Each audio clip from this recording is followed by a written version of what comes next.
কোন দেশ তার স্বাধীনতা হারিয়েছে সেজন্য অনুশোচনা করছে। আহা, ব্রিটিশরা দখল করে নিল, আহা অনুশোচনা। ব্রিটিশের দ্বারা পরাধীন আমরা, অনুশোচনা।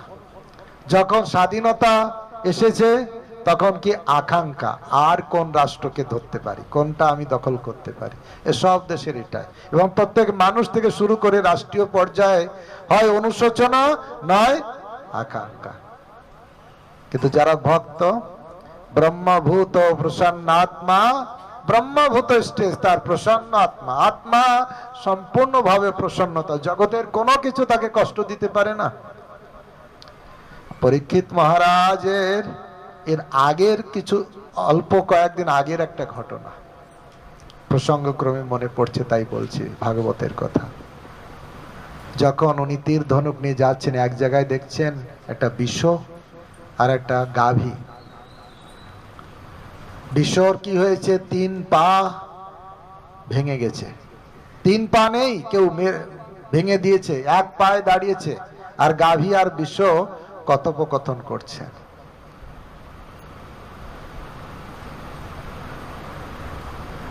দুঃখের কথা বলছেন। পরীক্ষিত মহারাজ সেখানে হাজির। সেখানে ওই কলি, দুষ্ট কলি, সে দাঁড়িয়ে আছে। বুঝতে পেরেছে এই বিশ্বর এই দশা করেছে, তার পা ভেঙে দিয়েছে, লাঠি হাতে প্রহার করছে। তখন সঙ্গে সঙ্গে মারতে চাইলেন। তার আগে ভাবলেন একে শাস্তি দেয়া হবে, তার আগে জিজ্ঞাসা করি। তখন এদের দুইজনকে জিজ্ঞাসা করছে, হে গাভী মাতা, হে বৃষ, আপনারা বলুন। গাভীকে বলছে আপনার এই কষ্ট কেন, বৃষকে বলছে আপনার এই দুরবস্থা কে করেছে, বলুন। এখনো পরীক্ষিতের পুত্র, না অর্জুনের পুত্র পরীক্ষিত এখনো জগতে আছে, ছেড়ে দেব না, তাকে মারব, শুধু বলুন কে করেছে। বৃষ কি বলছে, কেউ বলে কর্মই হচ্ছে তার দুঃখের কারণ, কেউ বলছে দৈব তার দুঃখের কারণ।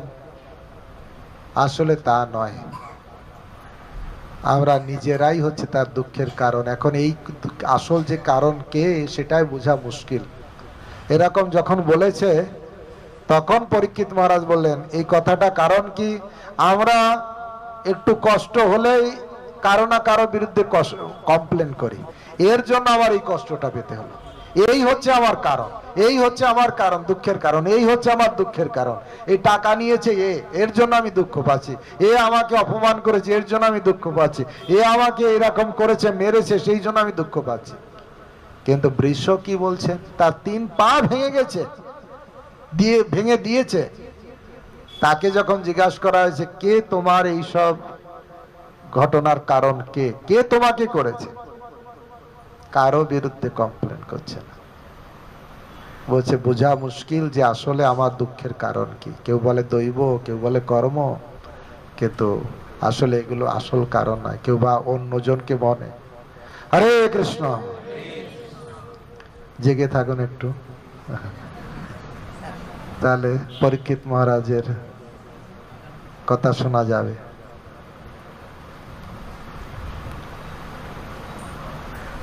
তখন পরীক্ষিত মহারাজ রেকগনাইজ করলেন, এই বৃষ অন্য কেউ নয়, নিশ্চিত ধর্ম।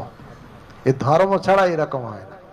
কারণ এই জগতের মানুষ একজন আরেকজনকে কমপ্লেন করবে, এর কারণে আমি কষ্ট পাই, এর কারণে কষ্ট হয়। কিন্তু ধর্ম যে, সে ধর্মতত্ত্ব জানে, সেই জন্য নিশ্চিত এই বৃষ হচ্ছে ধর্ম। তা আসলে আমরা মনে করি যে এ আমার দুঃখের কারণ, তা নয়। মহাত্মারা সেটা মনে করে না। তাই শ্রদ্ধাশীল রাজাদের মধ্যে যারা সাধুগুরু মহাত্মাদের কৃপা লাভ করতে পেরেছে, এইসব অনেক রাজা আছে, তার ভিতর আমি হচ্ছে সৌভাগ্যবান। কে বলছেন? পরীক্ষিত মহারাজ বলছেন। কেন? আমার অভিশাপ প্রাপ্ত হয়েছি। বলল নিশ্চিত মাথা খারাপ আছে। যার মরা মৃত্যুর দিন কাছে, সে বলছে আমি সৌভাগ্যবান। আসলে পুরো জগতে যা দেখি, আধ্যাত্মিক জগতে তার 180 ডিগ্রি উল্টো দেখতে হয়। আপনাদের ভিতরে কেউ কখনো বা কাউকে কখনো দেখেছেন ভগবানের কাছে যে বলেছে ভগবান আমার বাড়িতে যে যেন আমার বিপদটা হয়? কেউ বলেছে? শুনেছেন কেউ কোনোদিন? কুন্তী দেবী বলছেন। এই ভক্ত ছাড়া কে বলতে পারে সব কথা? সেই জন্য এই জগতের কথা আর ভক্তদের কথা পুরো।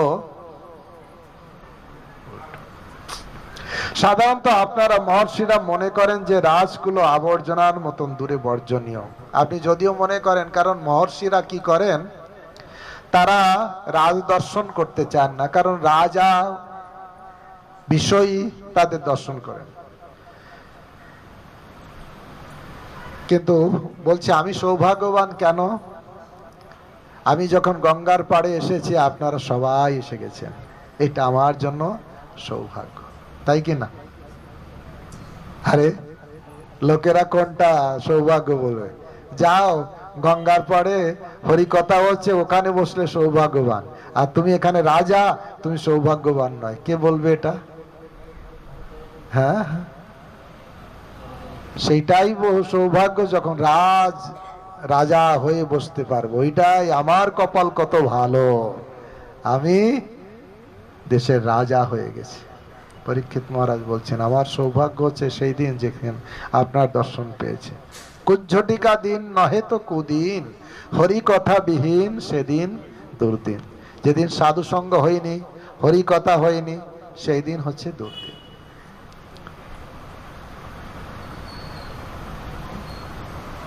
অর্থাৎ যদি শরীর খারাপ লাগে এইদিকে বসতে পারেন, ফ্যানের নিচে, অসুবিধা এখানে আসতে পারেন।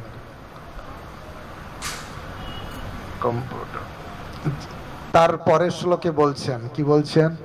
চিন্ময় জড় জগতের নিয়ন্তা পরমেশ্বর ভগবান ব্রাহ্মণের সাপ রূপে আমাকে অত্যন্ত কৃপা করেছেন।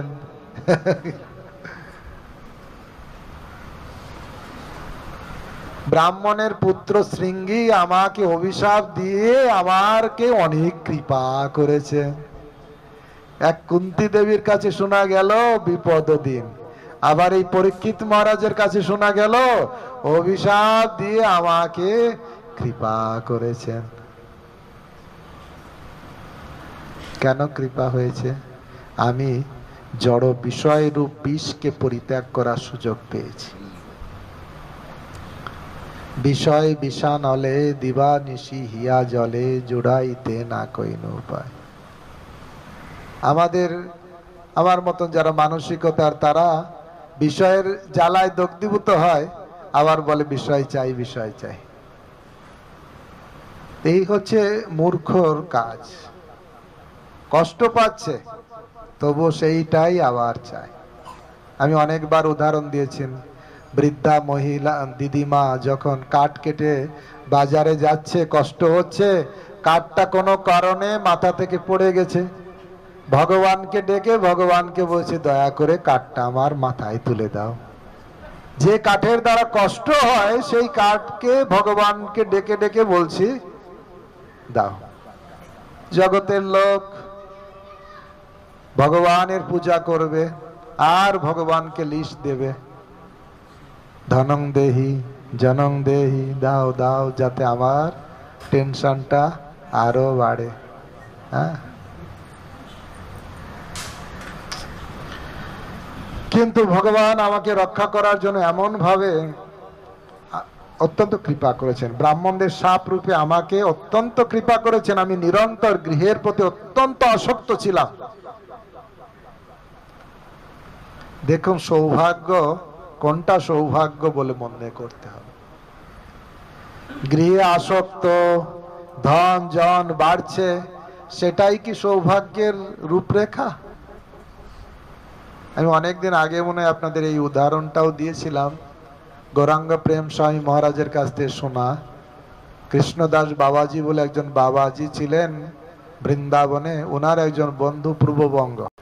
তো বাবাজি একবার বৃন্দাবন থেকে এসেছেন বাংলায়, আর এই বন্ধুর বাড়িতে গিয়েছেন। আর বন্ধুর পাঁচটা ছেলে এত ভালো, যা রোজগার ইনকাম করে সব বাবাকে আগে দেবে, আবার বাবার কথা ছাড়া এক পাও নড়বে না। একদম অনুগত বলতে যা বোঝায় 5টা ছেলের সবার ভিতরে সেই যোগ্যতা আছে। কয়েকদিন ওই বন্ধুর বাড়িতে বাবাজি মহারাজ ছিলেন। যখন ফিরে যাবেন বলছেন যে বাবাজি মহারাজ, আমার সৌভাগ্য, কত সৌভাগ্য, আমি ভাগ্য করে এই 5টা পুত্রকে পেয়েছি। এই রকম পুত্র সচরাচর দেখা যায় না, এমন ভালো পুত্র আর দেখা যায় না। আমার অনেক সৌভাগ্য, আমি এই 5 জনকে আমি পেয়েছি, একদম আমার অনুগত। বাবাজি মহারাজ উল্টো কথা বললেন, বন্ধুকে বললেন, দেখুন বন্ধু, এই যে 5 পুত্র, এ আপনার বন্ধু নয়, এ আপনার হিতাকাঙ্ক্ষী নয়, এ 5 জন আপনার কাছে এসেছে 5টা শত্রু রূপে। কেন? এই 5 পুত্র আপনার এত ভালো, আর এরা আপনাকে এমন ভাবে ভালোবাসছে, আপনি কতক্ষণ এদের ছেড়ে হরি ভজনের রাস্তায় যেতে পারবেন না। এই জন্য এই 5 পুত্রর জন্য আপনার জীবনে হরি ভজন হবে না। এই 5 পুত্র আপনার 5 শত্রু রূপে আপনার সামনে এসেছে। ও ভাবলো, বলে আমি বাবাজিকে কত ভালো কথা বলছি, এরকম আমি সৌভাগ্যবান। ঠিক এখানে পরীক্ষিত বলছেন, আসল বাবাজির মতন বলছেন, আমি আসল সৌভাগ্য। অভিশাপ এসেছে বলে আমি বিষয়কে ত্যাগ করার সুযোগ পেয়েছি, নতুবা তো আমি সেই নোংরা জায়গায়, সেই আগুনের ভিতর দগ্ধীভূত হতাম। কিন্তু আমার সৌভাগ্য আমাকে। তাই আসল বন্ধুকে যে বিড়ি খেতে দেয়, যে দুর্গা পূজায় মদের বোতল এনে দেবে, তাই সেই হচ্ছে আসল বন্ধু, সেই হচ্ছে পিতা মাতা সব সে, যে কৃষ্ণ ভক্তির দিকে অগ্রসর হয়। তাই এই জগতে আসল বন্ধুকে সাধু লোক না অসাধু লোক? পরম বন্ধু। অন্তত এই একটা গিট যদি কেউ জীবনে ধরে রাখতে পারে যে ভক্তরা হচ্ছে আমার বন্ধু, তাহলে তার উন্নতি অবশ্যম্ভাবী। আচার্যরা গাইছেন, বৈষ্ণব দেখি পরিব চরণে, হৃদয়ের বন্ধু জানি, বৈষ্ণব ঠাকুর প্রভুর কীর্তন দেখাইবে দাস মানি। ভক্তিবিনোদ ঠাকুর গাইছেন যে বৈষ্ণব দেখলে কি করব? তার মাথায় চড়বো না তার চরণে পড়বো? আসল। আর এক জায়গায় বলছেন, তব নিজ জন পরম বান্ধব সংসার কারাগারে। এই সংসার কারাগারে আসল বন্ধুকে তব নিজ জন, হে প্রভু আপনার যে নিজজন, যে সে হচ্ছে আমার সব থেকে আমার বড় বন্ধু, সে আমাকে ভগবানের কাছে নিয়ে যেতে। বৈষ্ণবের আবেদনে কৃষ্ণ দয়াময়, এহেন পামর প্রতি হবেন সদয়। আমি তো পামর, আমি তো অযোগ্য, কৃষ্ণের কৃপা লাভের আমার যোগ্যতা নেই, কিন্তু যদি কোনো বৈষ্ণব আমার জন্য রেকগনাইজ করে, কৃপা করে কে একটু, তাতেই হয়ে যাবে, আর কিছু লাগবে না। তাই বলছেন, আমি নিরন্তর গৃহের প্রতি অত্যন্ত আসক্তি ছিলাম, কিন্তু ভগবান আমাকে রক্ষা করার জন্য এমন ভাবে আমার সম্মুখে উপস্থিত হয়েছেন যে ভয়ের বশে আমি এই জগতের প্রতি বিরক্ত হয়েছি। অবশ্য রক্ষিবে কৃষ্ণ বিশ্বাস ও পালন। ভক্তকে কৃষ্ণ অবশ্যই রক্ষা করবেন, ভক্তদের এই বিশ্বাস। তা ভগবান পরীক্ষিত মহারাজকে রক্ষা করেছিলেন জন্মের সময়। কিভাবে রক্ষা করেছিলেন জানেন তো? যখন কৃষ্ণ দ্বারকায় ফিরে যাচ্ছেন, সবার কাছ থেকে মোটামুটি বিদায় নিয়েছেন, আর উত্তরা ছুটতে ছুটতে এসেছেন, পাহি পাহি, হ্যাঁ রক্ষা করুন প্রভু, আমাকে রক্ষা করুন। কেন, কি হয়েছে? এখন তো যুধিষ্ঠির রাজা হয়েছে, রক্ষা করার লোক আছে তো, আমি কেন? না না না প্রভু, আপনি ছাড়া কেউ রক্ষা করতে পারবে না, কারণ সেই অস্ত্র, কি অস্ত্র? ব্রহ্মাস্ত্র, অশ্বত্থামার ব্রহ্মাস্ত্র, সে আমার গর্ভের সন্তানকে পুড়িয়ে মারতে আসছে। আমি মৃত্যুবরণ করি তাতে আমার দুঃখ নেই, কিন্তু আমার গর্ভের সন্তানকে আমি রক্ষা করতে চাই। কিছু মনে করবে না, এখন অনেক মায়েরা এর ঠিক উল্টোটা, তাই কিনা? উত্তরা দৌড়াতে দৌড়াতে এসছে, আমার মৃত্যুতে আমি দুঃখিত নই, কিন্তু আমার গর্ভে যে সন্তান আছে প্রভু তাকে আপনি রক্ষা করুন। এ হচ্ছে মা।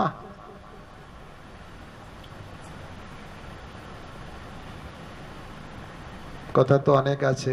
হ্যাঁ, পুতনা রাক্ষসীয় বালঘাতিনী ছিল, কিন্তু কখনো সন্তান, গর্ভের সন্তানকে মারিনি। কারো বালঘাতিনী বাচ্চাকে সে সারা জীবন মেরেছে, কিন্তু কোনো গর্ভ অবস্থায় কোনো বাচ্চাকে মারেনি। তা সেই জন্য দেখুন, ভগবান কৃষ্ণ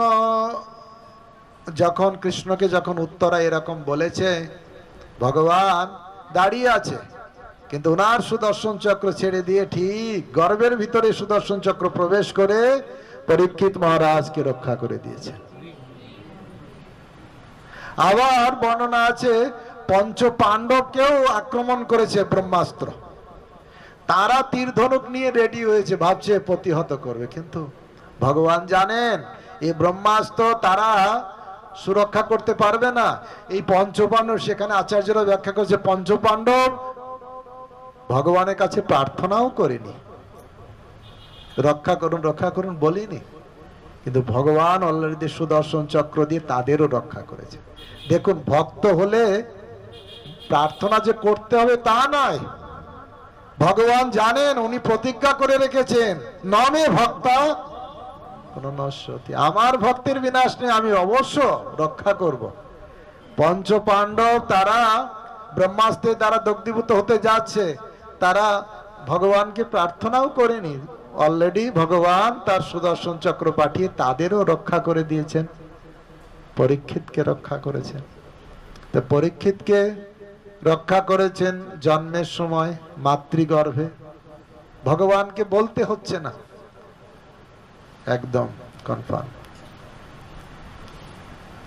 আবার সেই ভগবান, যে ভগবান জন্মের সময় রক্ষা করলো, যে ভক্তকে রক্ষা করলো, পরীক্ষিতকে জন্মের সময় রক্ষা করলো, সেই পরীক্ষিত মহারাজ যখন তক্ষকের অভিশাপ প্রাপ্ত হলো, তাকে কি ভগবান রক্ষা করতে পারেন না?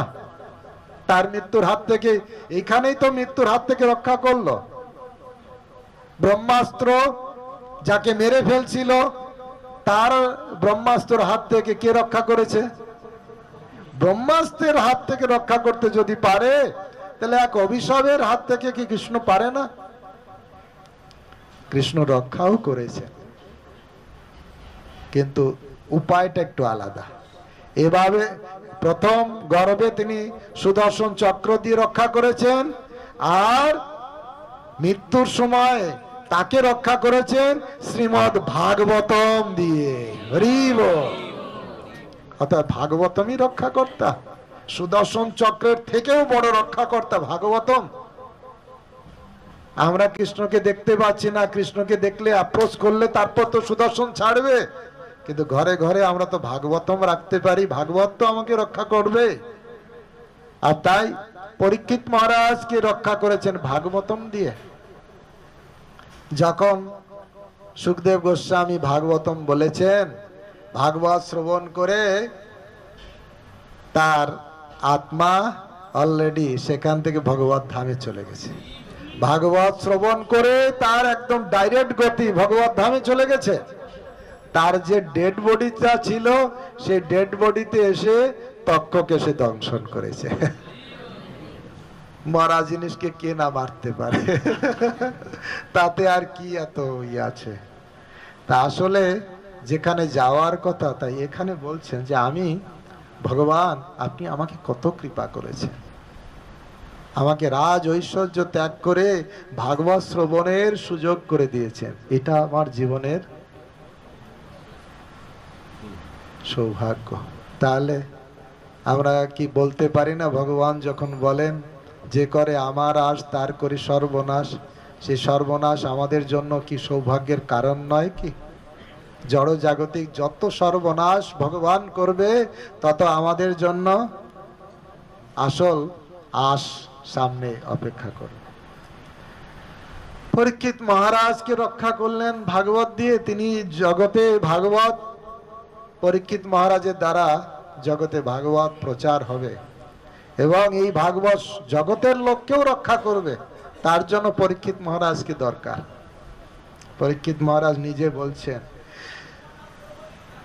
ভগবান আমাকে রক্ষা করার জন্য এমন ভাবে আমার সম্মুখে উপস্থিত হয়েছেন যে ভয়ের বশে আমি এই জগতের প্রতি বিরক্ত হয়েছি।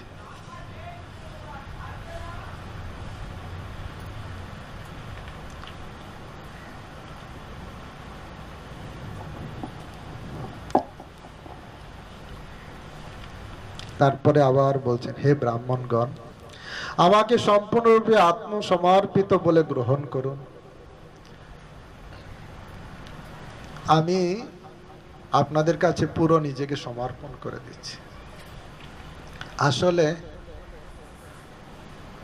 গুরুদেবের কাছে, ভক্তদের কাছে নিজেকে সমর্পণ করতে না পারলে তার কৃপা পাওয়া যায় না। আমার কিছুটা আলাদা রাখলাম হবে না। যে যত সারেন্ডার হতে পারবে ভগবান বা ভগবানের প্রতিনিধির কাছে, তো এখানে বলছেন, হে ব্রাহ্মণগণ, আমাকে সম্পূর্ণরূপে আত্মসমর্পিত বলে গ্রহণ করুন। আমি আপনার চরণে পুরো।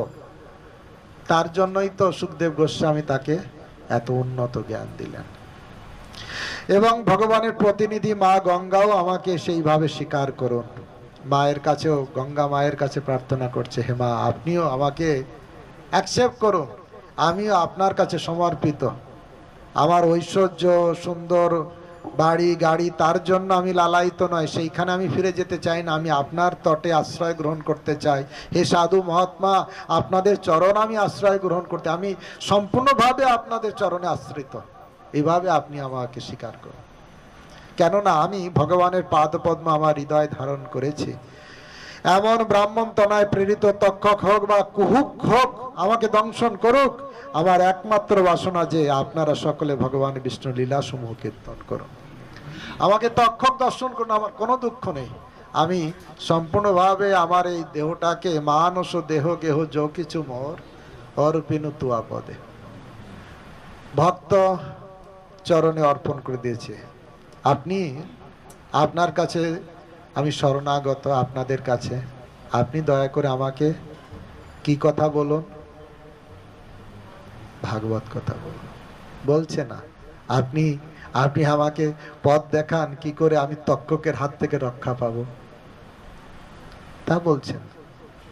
তক্ষক আমাকে দংশন করুক, তাতে আমার কোনো দুঃখ নেই। কারণ উনার ইচ্ছা থাকলে উনি বড় বড় কি বলে ওঝাকে ডেকে তক্ষকের বিষ থেকে নিজে মুক্ত হয়ে বেঁচে থাকতে পারতেন।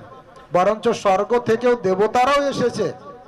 তারা সুখদেব গোস্বামীকে এক সময়, যখন সুখদেব গোস্বামী পরীক্ষিত মহারাজকে ভাগবত কথা শোনাতে যাচ্ছে, তখন স্বর্গ থেকে দেবতারা কোটরায় করে অমৃত নিয়ে এসছে। এসে বলছে, হে সুখদেব গোস্বামী, আমি পরীক্ষিত মহারাজের জন্য অমৃত এনেছি, পরীক্ষিত মহারাজকে খাওয়াই দিন, আর তার পরিবর্তে আপনি আমাদের ভাগবত কথা শোনান। উনি বেঁচে যাবে, মৃত্যু হবে না। অমৃত খেলে তো আর মৃত্যু হবে না। সুখদেব গোস্বামী বলছে, আরে এরা কোথা থেকে আসলো? বিজাতীয় লোক, এদের জ্ঞান বুদ্ধি নেই। কোথায় স্বর্গের তুচ্ছ অমৃত, কোথায় ভাগবত অমৃত, জন্ম মৃত্যু জরা ব্যাধি থেকে চিরতরে মুক্ত করে ভগবানের কাছে ফিরিয়ে দিতে পারে সেই ভাগবত অমৃতের সঙ্গে কোথায় তুচ্ছ স্বর্গের অমৃত, তার এক্সচেঞ্জ করতে চাইছে। ভগবান নিজেও অমৃত হাতে নিয়েছিলেন না? মোহিনী মূর্তি ধারণ করে সবাইকে ডিস্ট্রিবিউট করেছে, এক ফোঁটাও খাননি। এক ফোঁটা টেস্ট করেও দেখেননি কতটা ভালো কি খারাপ। যা নিয়ে দেবতা ও অসুররা কত ঝগড়া করেছে, কিন্তু ভগবান কার জন্য চুরি করতে গিয়েছেন? সমস্ত গোপীর ঘরে ঘরে গিয়েছেন চুরি করতে প্রেমামৃত। যে দুধ দধি মাখন তাদের ঘরে আছে, আসলে সেই রূপে প্রেম, আর সেই প্রেম চুরি করতে গেছেন। আর প্রেমকে ভগবানকে লাভ করা যায়। তো এখানে বলছেন এখন ব্রাহ্মণ তনায় প্রেরিত তক্ষক হোক বা কুহক হোক, আমাকে দর্শন করুক, আমাকে আমাকে দংশন করুক, আমার একমাত্র বাসনা আপনারা সকলে ভগবান বিষ্ণুর লীলাসমূহ কীর্তন করুন। কথার সঙ্গে একটা সামঞ্জস্য, হেই আমাদের কার কার মৃত্যু হবে না? শৃঙ্গী আমাদের অভিশাপ দেয়নি, কিন্তু মৃত্যু অভিশাপ তো এমনিতেই প্রাপ্ত হয়েই আছে, তাই কি না? তা কর্তব্য কি? মৃত্যু যখন আসতে পারে, ও তো বলেছিল 7 দিন পরে, আর আমাদের 7 মিনিট পরে না 7 ঘন্টা পরে, কোনো গ্যারান্টি আছে? এই অবস্থায় আমাদের কি করা কর্তব্য? পরীক্ষিত মহারাজের আদর্শ অনুপাতে ভাগবত শ্রবণ করা উচিত, বেশি করে ভাগবত শ্রবণ করা উচিত। আর কেউ যদি ভাগবত শ্রবণ করবে, তখন তার ভিতরে আর দ্বিধা দ্বন্দ্ব মৃত্যু নিয়ে কোনো টেনশন নেই। সবার ভিতরে আমাদের একটা চিন্তা, যদি মরে যাই, যদি অসুস্থ হয়ে যায়, যদি এই হয়, তা আমার ভিতরেও আছে। কেন আছে? আমি ভাগবতকে আশ্রয় করিনি ফুললি। যেদিন ভাগবতকে আমি আশ্রয় গ্রহণ করতে পারবো, সেদিন আমার এই চিন্তা ভাবনা চলে যাবে। সেই জন্য জীবনে পরীক্ষিত মহারাজ আমাদের শিক্ষা দিচ্ছেন কি করে ভাগবত। তাদের বলছে আপনারা দয়া করে ভাগবত কথা বলুন, বিশেষ করে গঙ্গার পাড়ে সাধুর মুখ নিশ্চিত ভাগবত কথা, এর থেকে আর কি হতে পারে? পুনশ্চ ভূয়াদ ভগবত অনন্তে রতিং প্রশংসতয়াশ্রয়েষু মহাসুজাং জামুপোজামি সৃষ্টাং মৈত্রশ্চ সর্বত্র নমোদ্বিজেভ্য। আমি সমস্ত ব্রাহ্মণদের প্রণতি নিবেদন করে পুনরায় প্রার্থনা করছি যে যদি আমাকে আবার এই জগতে জন্মগ্রহণ করতে হয়, তবে যেন অনন্ত ভগবান শ্রীকৃষ্ণের প্রতি আমার পূর্ণ আসক্তি থাকে, বিষয়ের প্রতি যেন আসক্তি না থাকে। আমি যেন সর্বত্র তার ভক্তের সঙ্গ লাভ করতে পারি। আমার আসক্তি যেন ভগবানের প্রতি থাকে, আর আমি সব সময় যেন পরিবেষ্টিত হয়ে থাকতে পারি। কাদের পরিবেষ্টিত? ভক্ত পরিবেষ্টিত হয়ে থাকতে পারি, তার ভক্তদের সঙ্গ লাভ করতে পারি, এবং সমস্ত জীবের প্রতি যেন আমার মৈত্রী ভাব, এবং সবাইকে যেন আমি ভালোবাসতে পারি, সব জীবের প্রতি আমার ভালোবাসা থাকে। আসলে যে ভগবানকে ভালোবাসতে পারে, সে সবাইকে ভালোবাসতে পারে। আর যে ভগবানকে ভালোবাসে না, তার অন্য লোকের ভালোবাসা মুরগি পোষার মতন। মুরগি পোষে লোকেরা, বাইরের লোকে, ভক্তরা নয়, বাইরের লোকেরা পোষে, মোটা সোটা করে খ্যাস করে গলা কাটিয়ে দেয়। এই হচ্ছে দেখা যায় জগতে। তাই তো সেই জন্য সবার সঙ্গে ভালোবাসা হবে, সবাইকে বন্ধু হিসেবে গ্রহণ করা যাবে যদি আমি কৃষ্ণকে ভালোবাসি আর ভক্ত সঙ্গে থাকতে পারি। তাদেরও চরণ সেবী ভক্ত শোনে বাস, জনমে জনমে হয় এই অভিলাষ। কেন ভক্ত সঙ্গে বাস? কারণ ভক্ত সঙ্গে আপনার কথা শ্রবণের সুযোগ আছে, আপনাকে স্মরণ করার সুযোগ আছে।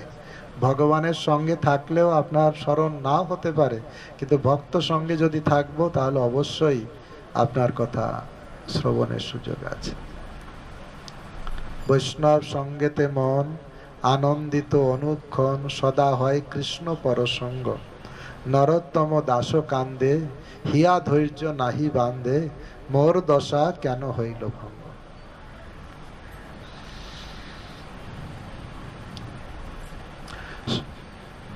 সম্পূর্ণরূপে আত্মসংযত মহারাজ পরীক্ষিত তার পুত্রের হাতে রাজ্যভার ন্যস্ত করে দিলেন। সঙ্গে সঙ্গে যখনই শুনতে পেলেন, অপেক্ষা করে না, নেই আর কিছুদিন থাকি, শরীর টরীর ঠিকঠাক করি, তারপরে একদম সঙ্গে সঙ্গে। যখন দশরথ রাজা যখন দেখলেন চুলটা পেকে পেকে যাচ্ছে, সঙ্গে সঙ্গে আয়নার সামনে গিয়েছেন, সঙ্গে সঙ্গে কি করেছেন? কুলগুরুকে ডেকেছেন, শুভ মুহূর্ত ঠিক করুন, এখনই আমি রামচন্দ্রকে রাজ্য দিয়ে দেব। তে হচ্ছে রাজ্যভার সঙ্গে সঙ্গে। আর মনে আছে অনেক যারা পারে না তাই দিয়ে দেয়, আর ছেড়ে দিয়েও তার চিন্তা করে।